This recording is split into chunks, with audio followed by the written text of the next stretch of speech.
Welcome to Janak కోసం జై TV. Nagar Kurnool జిల్లా జెడ్పీ మీటింగ్ లో పాల్గొన్న ఎమ్మెల్యేలు ప్రభుత్వ సంక్షేమ పథకాలు అర్హులైన వారందరికీ అందించడంతో పాటు చేపట్టిన అభివృద్ధి పనుల్ని సకాలంలో పూర్తయ్యేలా అధికారులు చొరవ తీసుకోవాలని అధికారులని ఆదేశించిన ఎమ్మెల్యేలు. జెడ్పీ చైర్పర్సన్ శాంతకుమారి అధ్యక్షతన జిల్లా ప్రజా పరిషత్ సర్వసభ్య సమావేశంలో పాల్గొన్న గౌరవశ్రీ ఎమ్మెల్యే డీసీసీ అధ్యక్షులు డాక్టర్ చిక్కుడు వంశీకృష్ణ గారు మరియు గౌరవశ్రీ ఎమ్మెల్యే కసిరెడ్డి నారాయణ రెడ్డి గారు, గౌరవశ్రీ జెడ్పీ చైర్మన్ బాలాజీ సింగ్ గారు, గౌరవ శ్రీమతి జెడ్పీ డాక్టర్ చిక్కుడు అనురాధ గారు, బీసీ సంక్షేమ, విద్య, వ్యవసాయం, విద్యుత్తు, గ్రామీణాభివృద్ధి శాఖలకు చెందిన జిల్లా అధికారులు ఎజెండాలో చేర్చిన అంశాలపై, అభివృద్ధి పనులు, ఆయా సమస్యల పరిష్కారానికి తీసుకుంటున్న చర్యలపై అధికారులు చర్చించారు.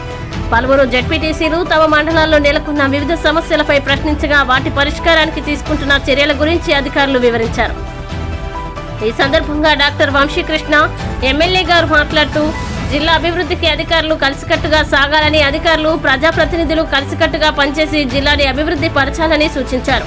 ప్రభుత్వ సంక్షేమ పథకాల్ని ప్రజల్లోకి తీసుకువెళ్లేలా అధికారులు కృషి చేయాలన్నారు. విద్య, వైద్యం పేద ప్రజలకి అందేలా అధికారులు నిరంతరంగా కృషి చేయాలన్నారు.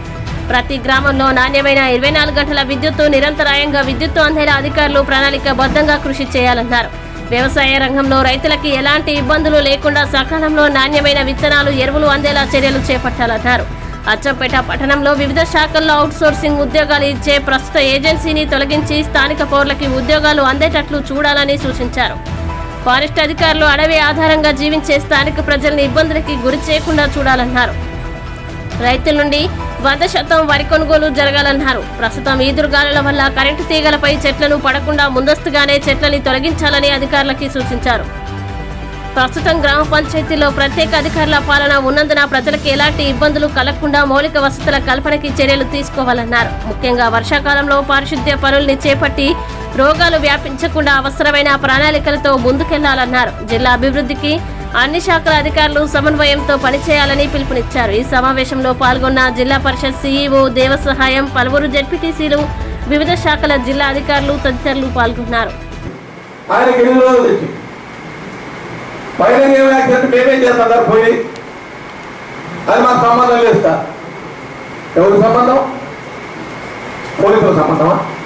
పోలీసులు పట్టుకుంటేనే ఆడికి వచ్చింది.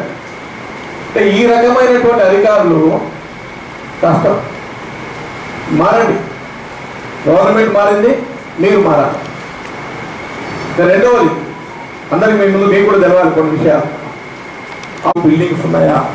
అన్ని జిల్లాలో ఎన్ని హాస్టల్స్ ఉన్నాయి? బీసీ వెల్ఫేర్ హాస్టల్ 20 మొత్తం 28 సార్. పోస్ట్ మెడికల్కి ప్రీమెట్రిక్లో 16 గవర్నమెంట్ హాస్టల్స్ ఉన్నాయి సార్, 4 ప్రైవేట్ ఉన్నాయి. పోస్ట్ మెట్రిక్ మొత్తం 8 ప్రైవేట్ సార్. పోస్ట్ మెట్రిక్ 8 ఉన్నాయి. 8 బిల్డింగ్స్ ఉన్నాయా? బిల్డింగ్స్ ప్రైవేట్ బిల్డింగ్స్, ప్రైవేట్ బిల్డింగ్లు ఉన్నాయి. అవును సార్. ప్రీ మెట్రిక్ ఏమున్నాయి? ప్రీ మెట్రిక్లో 4 ఉన్నాయి సార్. జిల్లాలో 16 government building sir, 4 private buildings. 16 government building, 4 మాత్రం ప్రైవేట్ బిల్డింగ్స్. వాటి ప్రపోజల్ ఏమైనా పంపారా గతంలో? పంపాను సార్. 1,25,00,000కు కంపల్సరీ అంతా మొబైల్ పంపాము రిపేర్స్ దానికని. దాని బడ్జెట్ ఏం రాలేదు సార్. దీంట్లో డిలాపిడేటెడ్ కండిషన్ అంటే కూలిపోవడానికి సిద్ధంగా ఉన్నాయి. 3 ఉన్నాయి సార్. కూలిపోవడం అంటే మొత్తానికి కూలిపోవడం కాదు సార్, రిపేర్స్ మాత్రం లేదు, కొద్దిగా పడడం లాంటిది ఉంది సార్. దాంట్లో ఇప్పుడు స్టూడెంట్స్ లేరు, బోర్డర్స్ లేవు. ఒక్కదాన్ని తీయించాం సార్, ఒక్కదాన్ని తీయించాం. అది చెప్తాను సార్. నేను కూడా రిపేర్ చూడలేదు, నేను కొత్తగా వచ్చాను సార్. సారీ, మీకు బీసీ వెల్ఫేర్ హాస్టల్ అనుకుంటా సార్. సార్ కొండనాగుల్లో బీసీ వెల్ఫేర్ హాస్టల్లో స్టూడెంట్ ఉండటం లేదు. ఇది ఎప్పటి నుంచి అంటే ఎప్పటి నుంచమ్మా?